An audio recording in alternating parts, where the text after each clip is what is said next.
Hello and welcome to Old Guard, New Blood, episode 29. And today we're talking about strategic alliances. Hello to everyone on the panel. We've got, as usual, a great panel. We had some technical issues with Laurence. Sorry about that. This is... Let's find out what's happening here. Let's start this again. This is... Right. Okay. Sorry about that, guys. Hopefully everyone can still hear me. Hello to everybody. This is Old Guard, New Blood, episode 29, Strategic Alliances. Thanks very much for coming in, everybody, today. Got a brilliant panel as usual. And we're going to be talking about what it's like to try and go into business with somebody that may, in a different world, be your competitor or a co-opetitor, and the idea about why it may or may not be useful to make strategic alliances in business. We've got a great team with us, and I'm going to start with you, Paul. Hey, Paul, as we say in game show world in the UK, what's your name, contestant number one, and where do you come from? My name's Paul Stainton. I'm with Agency Analytics, and I am located just outside of Toronto in Canada. I've been in the digital space, including strategic partnerships, for about 23 years. So I would definitely classify as new blood, for sure. Definitely new blood. What we've been in for 23 years. Okay, yeah. Now we're putting you on guard, mate. I'm sorry about that. And you've kindly set up a whole relationship of the Majestic stuff that you're using at agency.com/Majestic. Is that right? Agencyanalytics.com. Agency Analytics. Yeah. So if anybody wants to know how Majestic is working with Agency Analytics, or rather, it's up to Agency Analytics how they work with our API, then go have a look at that, and you can see the relationship between Agency Analytics and Majestic at agencyanalytics.com/Majestic. And in the technology space as well, I also have Laurence. Laurence, who are you and where do you come from? Thanks, Dixon. My name's Laurence O'Toole. I'm the CEO and founder of Authoritas. I've been in the SEO game just as long as Paul. So there's a veterans category, you can put me in that. We build SEO tools and SEO platforms. It's a cloud-based platform that's used by agencies, enterprises. We've been doing that for, since about 2009. And I've been working with Majestic for, over a decade now. Yeah, it's been a long time. But it's not just using APIs. You've got some pretty unique technologies of your own, I think, particularly in the e-commerce space, I think.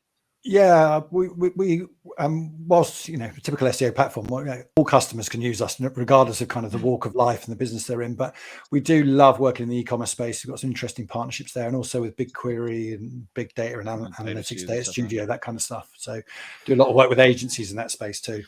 And so moving on to the new blood of the panel, the one that hasn't yet got disillusioned with agency world and is still going there because we all gone over to the technology dark side. Laura, who are you and where do you come from? Hey, it's good makeup that makes me look young. You can't see the bags at the moment. I'm Laura, and I own a little agency called Sweet Digital. We're based in Birmingham in the UK, and we're going to be hitting on the side of agencies working with each other and that tricky little minefield. And just before we came on, you are wearing glasses with headphones embedded in them by Lucid, who are actually one of your Lucid, Lucid, who are one of your clients. Lucid, they're a good friend of ours. Yeah, very good. Well, we can give them a plug. Awesome. I mean, they look great. They're fantastic, and our prescription to. Prescription glasses with built-in Bluetooth headphones. I mean, that's absolutely amazing. Our producer was knocked away. You're talking about our producer, David. How are you? Very good, thank you. Good. And is there what's happening? Is there anything I missed before we get into this that I need to talk about? How can people hear about us?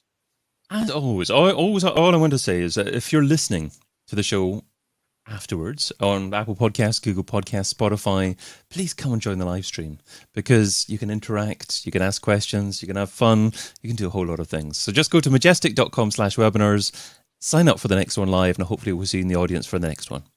Excellent, brilliant. So let's get down to business and start with the a place to start a conversation.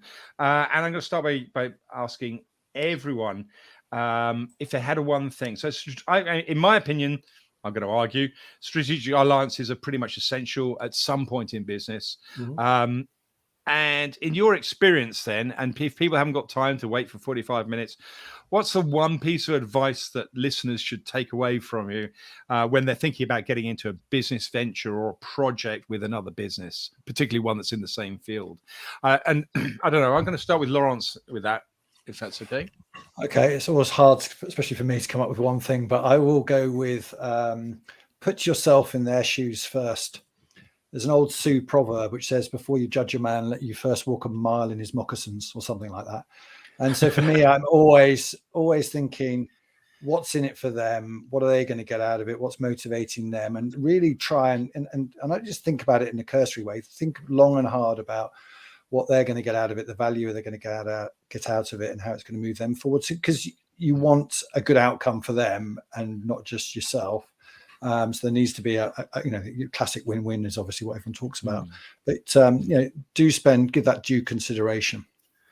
I think that's a good tip. If that's a good place to go. Laura, what about you? What do you think is an important thing, nugget for people to take away?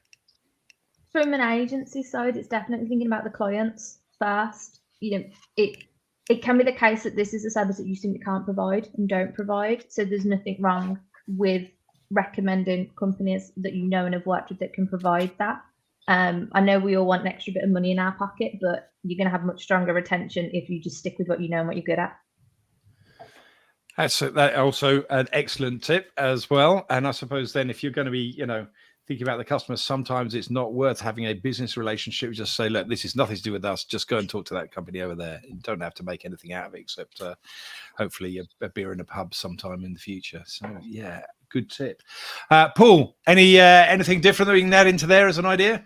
Yeah, I think mine kind of piggyback on that one, and it's just really looking at whether or not the alliance will benefit both the businesses and the customer that you're serving. Because I think a lot of times you look at one lens, but not necessarily the other. And I think it's really important to look at both the business impact and the impact to the end customer or client. So that kind of, so all three of you kind of emerge into this idea of a triangle of yourselves, of all the stakeholders, I suppose. I mean, there may be other stakeholders in there as well. It might be employees who never want to work with, that person or whatever as well. But so, and I suppose looking through a problem through a different lens is a pretty good skill when you're trying to come together and start thinking about business strategy, because it's very easy to think about things just from your own perspective. So that I think that takeaway is a brilliant one to have right at the start. So thanks very much for those things. So let's go on, Dixon. I was just going to say, I mean, it was hard to come up with one, but I mean, obviously, on a practical note, in my experience, it's really important to see there's a good cultural fit. And whether you can work together. And one of the quickest ways you can establish that is because we've all had good conversations over the years with people. We've met them at a conference or at a pub or I don't know, wherever you might, at an airport. And you've talked about how you potentially could work together and, and there's a level of excitement there, but maybe one party's have been polite and is a bit more excited, less excited than the other. And you can get carried away in the motion. But I think what's important is if you follow up very quickly. I don't like to hang around. I'm not one for bureaucracy. So if I follow up quickly with some bullet points, try and establish a heads of terms. If you can't get, that done easily, then, you'll establish quickly that there's not a good cultural fit for whatever reason, and you'll save yourself a lot of time. Because if you can't do that, the rest of the relationship is going to be really difficult. I think Laurence and I go back a long way, because when I was full-time Majestic, we did that relationship with you a long time back. So I'm very glad I replied to that very first follow-up. And if that's the case, I will say that, sometimes the more difficult strategic relationships are easier than trying to build it yourself. Right? You're always looking at these things when you're trying to fill a particular gap as to whether you build it, buy it, or partner with it. And I know in my experience, I've had a few that have been just complete beasts of bureaucracy, but we had to get through that to get to the end result. Yeah, you must have a lot of alliances and allegiances in the technology. So it's a big part of your game. We are quickly approaching 70 integrations, so 70 strategic partnerships that we work with on a regular basis. Building up there, and is there you don't have to answer this one, Paul, but are there things in those relationships where because one technology is in there, they're trying to stop another technology getting in? Are those kind of things that come into the conversations a bit? They may try. We don't really let them, because our goal is to provide as complete a tool set for marketing agencies as possible, and everyone knows that coming in. So, we partner with a variety of SEO tools, and they may be like, well, we don't want to be there with our competitors. It's like that's what our platform is, because agencies use different tools. They have different preferences for different reasons.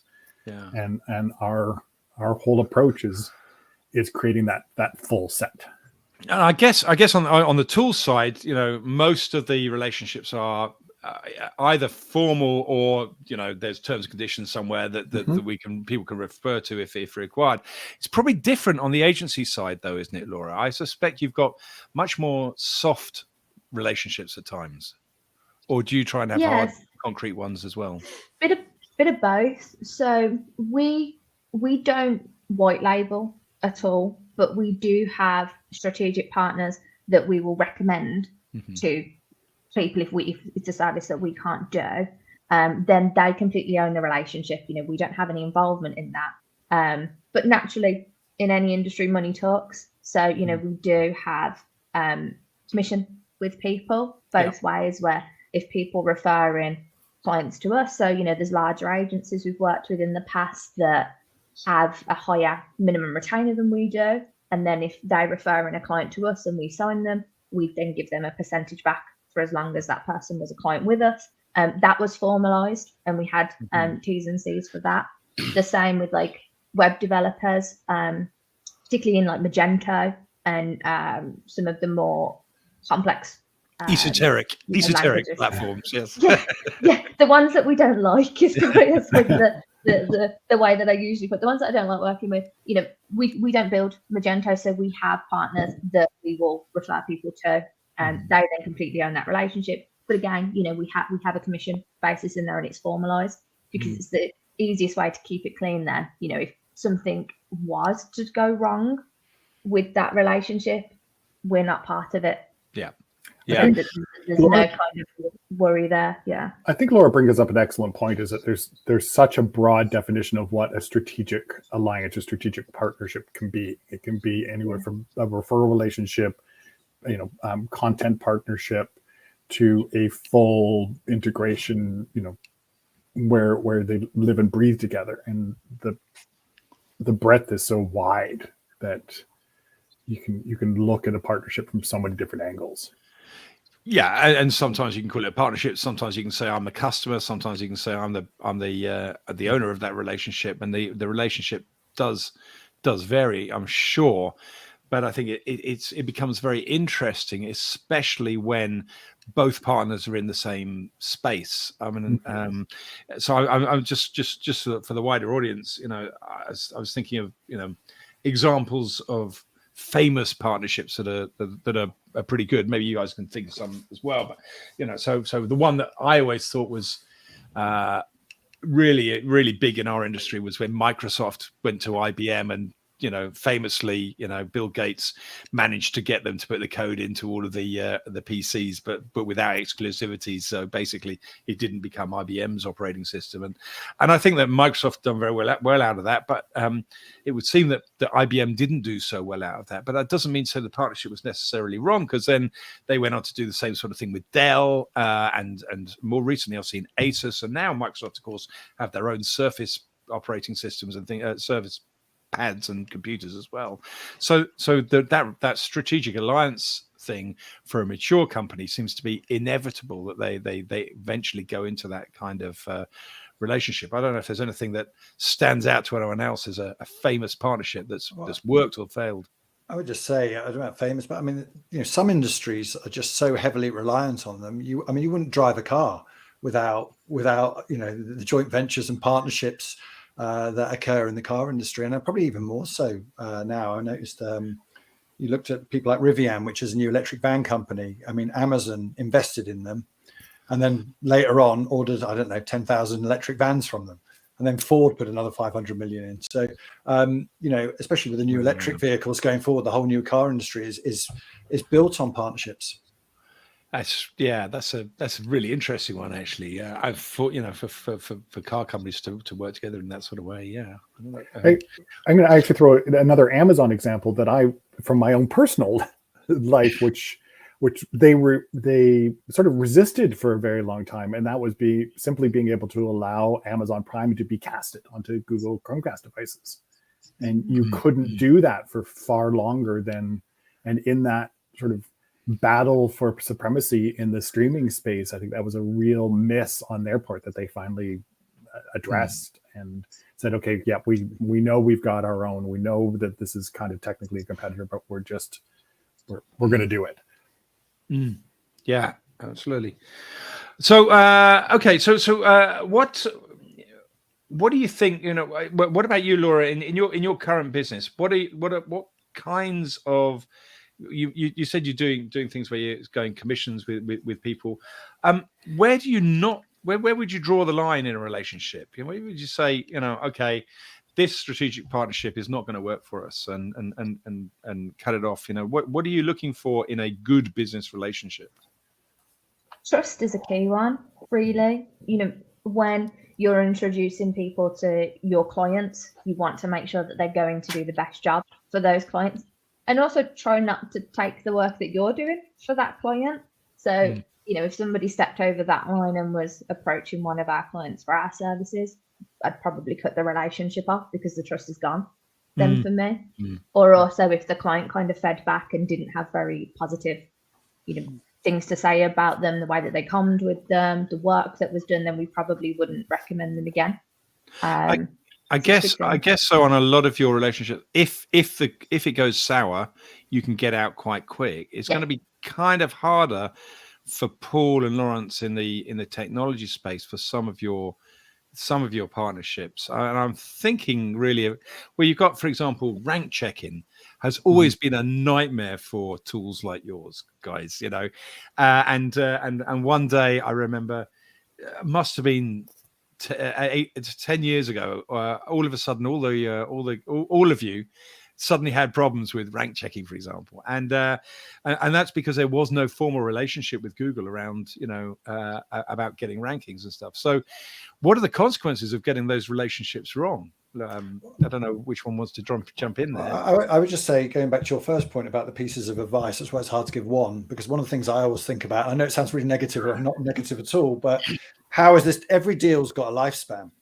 So how is this deal going to end and why? And if you're thinking about it from their perspective from the beginning, and you're thinking, okay, all good things come to an end, well, what do I do? So if I take the Majestic API, for example, I mean, we knew back in 2010, 11, we were crawling the web, and we could have carried on crawling the web and built huge costs and servers and competed with Majestic and probably lost, but we decided not to, which was a good decision in retrospect, and decided to collaborate and partner. But obviously we did that with a view of, well, what do we do? And there weren't actually that many choices at the time. There's a few more choices now, but we knew we had other options. And I suppose you've got to have that in mind. So for me, it's a question of understanding that every deal has a lifespan. Obviously, you normally set terms for that, which might be 5 years, 3 years, a year, recurring, rolling, monthly, whatever the terms might be. But you obviously need to know that what your contingency plan is if things don't pan out as expected. So I guess you need need to plan for a natural end and an unnatural end, really. So yeah. Paul, same with you. Same sort of thoughts. By the way, I don't mind you giving many tips, Laurence. Yeah. That's fine. That's absolutely fine. That's better than it depends, which is a harder thing for me to say. I'm trying to avoid saying that today. Thank you. Yeah. I mean, for us, it all comes down to how well it aligns with the ICP. So what are marketing agencies looking for, and that. So from our ICP, what's an ICP? Ideal customer. Okay, the profile. The client profile. Sorry. and it is, what do they need? And that's where things change, and that's where it kind of comes from the lifespan standpoint, because platforms and tools will come and go, and we need to make sure that we are providing the tools that they need. So we're adding new integrations. Haven't yet experienced a situation where an integration goes away since I've joined Agency Analytics, but I'm sure that will come, that will happen. But it's it's an interesting point of, how do you project when you're building that partnership, how and when that partnership will likely end? Yeah. That's true. You also have lifespans from the agency side too, because if you're kind of referring work to each other, the agency that's referring work to you may drop their minimum retainer, so the leads you get kind of dry up. It may be that the agencies sell, close. There's a lot of lifespans as well. So you need to have. I always think you need to have quite a few on the go if you're using that as a lead source for safety. Like Suite was pretty much built off of referral partnerships and kind of strategic partnerships in its initial kind of 6 to 9 months. Most of the leads that we got and closed came from that. But some of those partners, we don't get much from anymore because their business has changed and how they want to operate changed. So the lifespan's just as important this side of things too. Well, that's kind of, you bring up an interesting point there. The idea of strategic alliances generate leads for your business. So it's not just about the technology side of things. Both sides can do things. I suppose we're doing that right now by, we're all sort of sharing a platform to have this conversation, and hopefully highlighting some of the benefits of working together when you could be working against each other at times. So, what about the relationship that you might have with a strategic partner? I mean, you've already said, Laura, that that you would pretty much keep everything very transparent in terms of, go and talk to these people, and so you wouldn't sort of put their service behind yours, but and then pretend it's yours. But that's the whole model of it, technology-wise, of agency analytics on the other end, where a large part, well, not a large part, but a part of your system is having a white label. In fact, I think our Authoritas and Laura have got a sort of a white label-ish approach to some tools. So at that point, Laurence and Paul, and or Laura, if you want to jump in as well, to what extent do you hide the relationship, or celebrate the relationship with a technology partner? Does it, and you're allowed to say it depends now, but you've got to say it depends on what. Does it, does that does making that transparent or not depend whether on a number of factors, and if so, what factors? I'll let Laurence go first because he looks like he's thinking. Yeah, well, I think so. I'm not going to say it. My view is that generally, I think it adds value. These partnerships add value, and it's great to talk about them because there's so much to be gained. Like we do joint webinars, or joint exhibitions, or joint marketing collaborations, and generally, it works well to be transparent about who our partners are and the value that they bring, and also the value we add over and above what they perhaps bring to the table. So in the example with Majestic, we'll take Majestic's API in, but we will recrawl all that data, and we'll look at the content and look for relevance to the ranking site, so we can give you sort of topical relevance metrics. So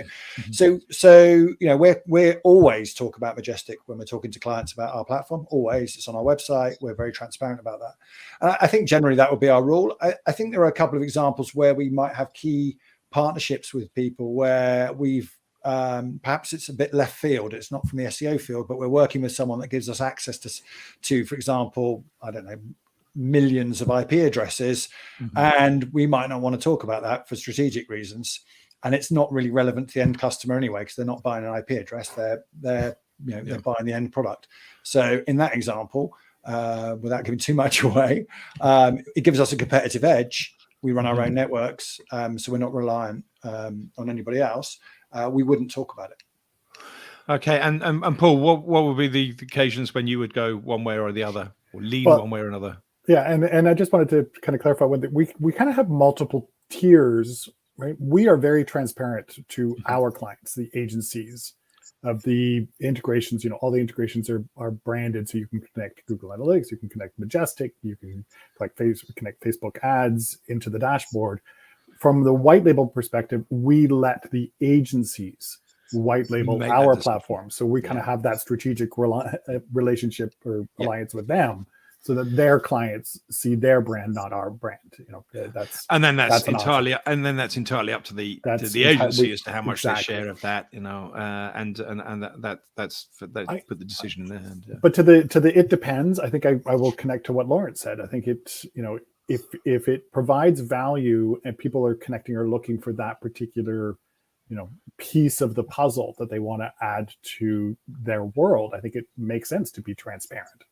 Where if it's something where having that name attached to it doesn't provide any other value, I think that's where you would probably white label it and absorb it in. If I think to Laura's example, some agencies will just have that completely transparent.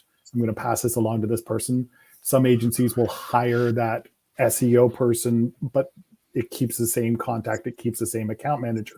They're just outsourcing that work in the back end, and the client never even knows. So it really depends on how you want to build that relationship and who you want to be to that client. Yeah, 100%. We have some relationships where we work with agencies that white label us in, so the client doesn't know that we exist, but we're the ones doing the work for that agency. Okay, that's interesting. Does that feel? Does that make life difficult? Do you then have to try and remember to send emails from their email address accounts and things like that? Is that a difficult thing to manage at times? Does it leak out accidentally? We've not had it leak out, so we're very careful what I say. That's fine. I'm not asking you to reveal data leaks here. It doesn't make it too difficult. It's just remembering, isn't it? The analytics for that client's on a different email address to what you might usually log in for, or you might need to remember, if you make a document, to make sure you're in that email address. It's a nice way of doing things, and we have a couple of agencies that we work with really regularly, that their clients don't know that we exist, but we're kind of helping them out with bits and bobs. It's a good, I suppose it's slightly less stressful in some respects, because you're not dealing with clients on the account. You're doing the work and doing in agency world. End clients can be the hardest part of the agency relationship, can't they? Getting them to I don't know, to buy in all the way down the customer funnel and stuff like that. But if you've got another agency protecting you brand wise from that, you can do exactly what you're told and let them deal with the fallout when suddenly what you were told to do was not what the customer thought was going to happen. So there's probably a bit of a downside in that too, in that you're dealing with a bit of broken telephone, and that you're getting the direction secondhand. Would you find or Chinese whispers. Yeah, but it's down to the agency to make sure they're feeding what they want in right from the client. There's another kind of way that we have worked with other agencies in this instance too, where we've actually had an email address for their company, and we still talk to the client, but they think that the employee from my company actually works for this other company as well. Yeah. To the extent that this person's even put on that company as kind of meet the team page and things like that. For me, it's just always whatever's going to be easier for the client. So technically, the agency is our client in that respect. But if we as Sweet are ever recommending anybody, we don't white label it. We just go, here you go, this person's great at this. Go talk to them and deal with it.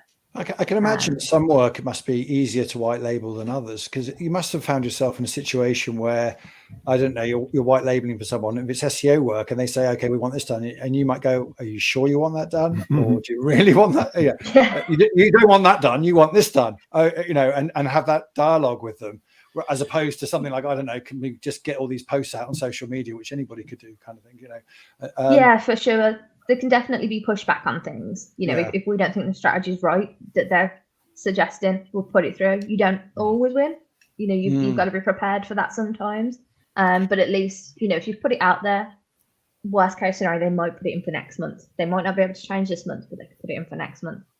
But that's on us as well to make sure we build a really good relationship with the agency that's white labeling to us, so that we're almost teaching them if they're not too familiar with SEO, which would be the reason that they'd want us on board, because they don't necessarily know it themselves. So we try and spend time teaching the basics at the very least, so that they kind of know what they're talking about. And especially when it comes to technical, they need to know what a canonical is. They might not need to know how to fix it, but just so they can explain it to their clients. Got to use the right words in the right place. Otherwise it caught out very quickly. Yeah, I know what you mean. Yeah.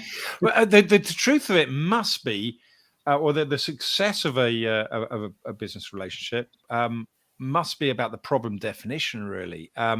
In that, in the tool space, you can, or even the car space, as you went, Laurence, and or the or the operating system space, or computer space, whatever.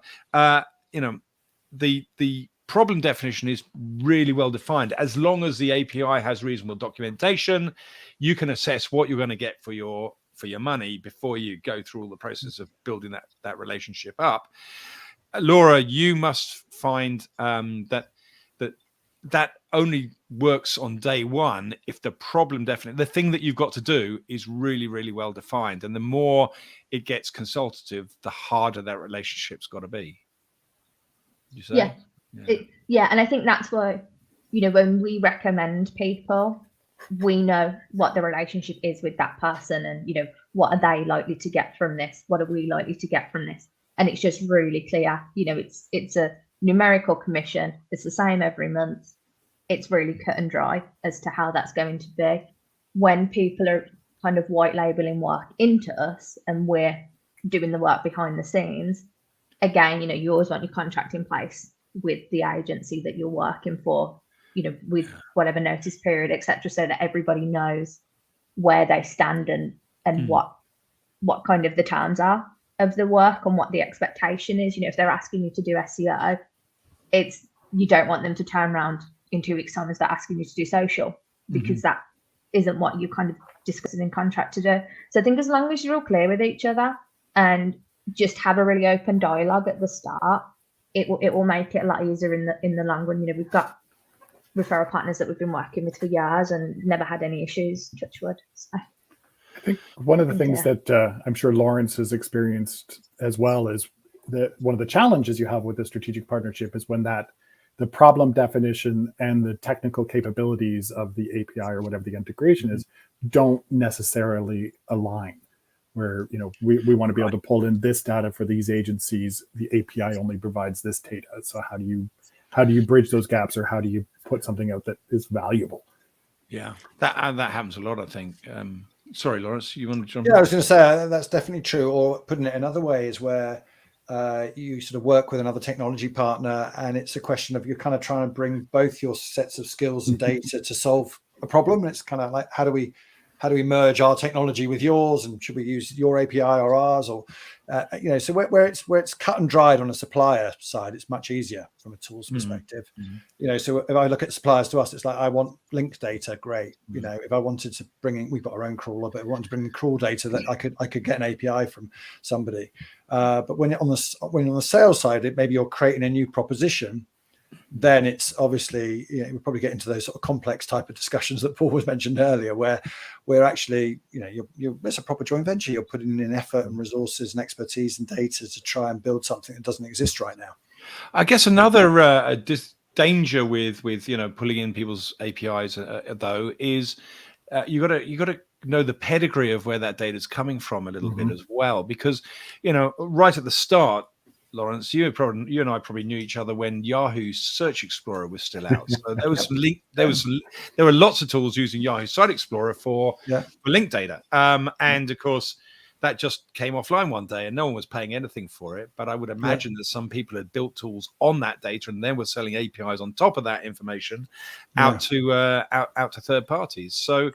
So I know I'm not involved in Majestic for at this level of detail now, but I know in their past they've been very careful to try and not promise what they can't deliver for the reasonable future. Obviously, the world could always change, but I think they've been quite good at making sure they're not building on somebody else's technology that then stops them from making a reasonable promise to the agency analytics or Authoritas of this world.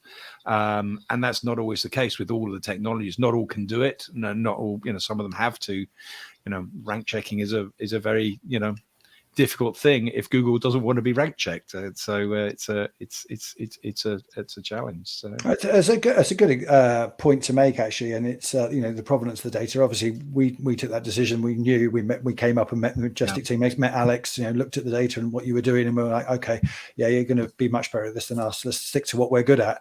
And which was ironically getting keyword ranking data.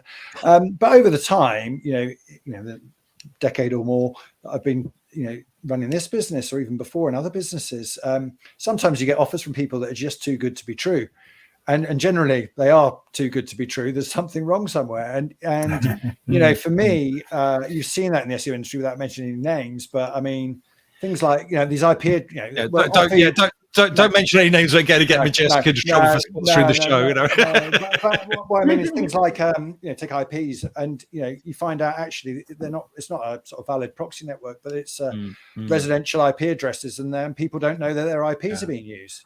And that's why I've got a big problem with clickstream data.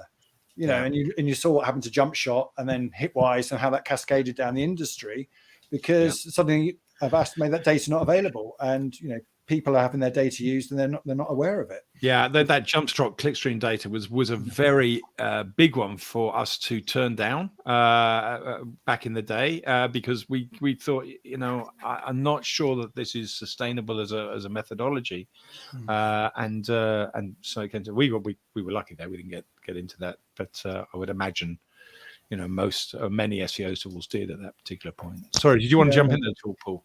But actually, not necessarily, but I think just one additional thought that I wanted to make sure we cover before we get close to the end is one of the other important parts of a strategic relationship is kind of dealing with how your partner is positioning you, particularly when you are one of several partners. And this goes back to I told you I've been doing this for 23 years. One of the first strategic partnerships I ever helped negotiate was between the CBC, which was the Canadian Broadcasting Corporation, and BlackBerry to create one of the first mobile news feeds. Oh, right.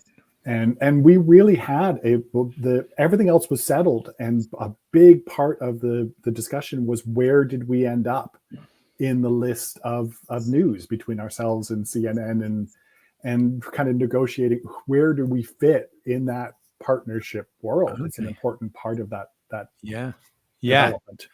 I think that's a very fair point.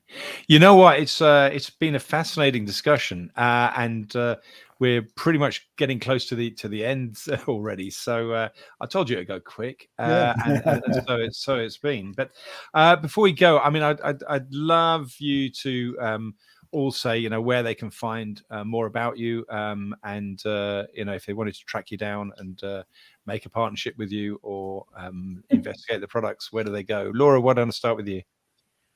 So sweetdigital.co.uk is the website. You can get in touch, or you can drop me an email to laura@jellybeanagency.co.uk, just for some confusion. Fantastic. Paul, you've already given a URL, so give it out again, or is there somewhere else they should go? So I mean, again, agency analytics, so any marketing agencies that want to look at I guess the recap note is we kind of look at our partnerships or our strategic alliances as the pieces of a marketing agency's puzzle, and we're like the picture on the box that helps them figure out where everything goes. So if anyone wants to find out more about how we help agencies, it's agencyanalytics.com, and for anyone specific to Majestic, it would be agencyanalytics.com/Majestic. Lovely. And Laurence? So thanks. So Laurence O'Toole, visit the website authoritas.com or find me on LinkedIn. You should find me fairly easily. And in terms of partnerships, I mean, we've got some great partnerships in e-commerce with people like Group Buy, which are into site search and merchandising. So definitely looking for more partnerships in the e-commerce arena, and also on the BigQuery data and analytics side of things with Data Studio, where we're doing a lot of work right now. And for those that are on a podcast, O'Toole is spelt O-T-O-O-O-O-O-O-O-O-O-O-O-O-O-O-O-O-O-O-O-L-E. Well, I figured if Google can have 10 zeros, 10 O's, why can't I? Right. So, Okay. you know, yeah. Hopefully you can find you just with a couple of O's. But anyway, Yeah, just the two in the middle. Okay, just before we leave, can I bring back my producer David to tell us what's happening next month and round things off for us? Absolutely. Next month, we're streaming live on Wednesday, the 6th of July, 5 p.m. UK time, 12 p.m. Eastern Daylight Time. That will be for episode 30 of Old Guard New Blood. We'll be talking about SEO QA/testing then. On that particular episode, we've got a couple of guests booked already.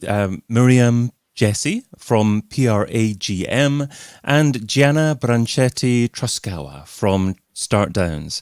So that'll be a month's time, Wednesday the 6th of July, 5 p.m. UK time. Just go to majestic.com/webinars to sign up for that. And I think we're promoting you to lead for that one as well, aren't we, David? So Maybe. I'm trying to go down the Danube that day. So if we haven't talked about that, we may be. So Okay. That's live streaming on the river. That's great. Yeah. Guys, it's been a fascinating conversation. I've really enjoyed it. It's been interesting to look at things through different lenses and also from different perspectives. I hope everybody out there in podcast land got something out of it. Certainly I did. And just leaves me to say thank you very much and see you soon in cyberspace, guys. Yeah. Thanks. It was a pleasure meeting everyone. Yeah. And Laura, I love your glasses. I'm going to have to check that out. Thank you.